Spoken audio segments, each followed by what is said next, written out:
Alors qu'il dispute cette semaine son tout premier tournoi ATP, à 27 ans, Corentin Denoli s'est arrêté en huitième de finale à Houston face à Alexander Kovačević. Le compteur de victoires de Corentin Denoli sur le circuit ATP reste bloqué à une. Le Français de 27 ans, 328e mondial, qui était parvenu à intégrer le tableau du tournoi ATP 250 de Houston en sortant des qualifications pour disputer le tout premier tournoi ATP de sa carrière, est tombé en huitième de finale.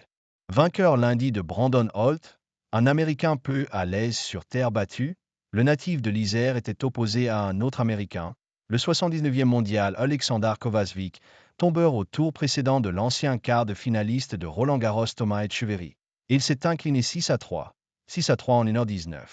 Le Français n'a notamment rien pu faire face au service du New-Yorkais, auteur de 8 et qui a sauvé les 2 balles de break que s'est procuré son adversaire.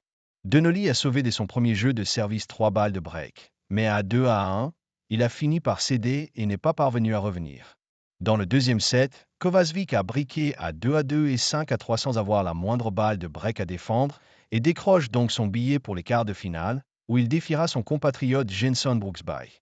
Il y aura d'ailleurs forcément un Américain en finale au Texas, puisque dans le même quart de tableau, Tommy Paul, tête de série numéro 1, sera opposé à Colton Smith. Denoli va écumer les États-Unis.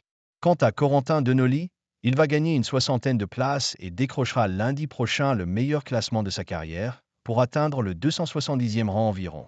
Après cette belle parenthèse sur le circuit ATP, il va retrouver le circuit Challenger tout en restant aux États-Unis avec au programme les qualifications des tournois de Sarasota, Tallahassee et Savannah dans les 3 prochaines semaines, toujours sur terre battue.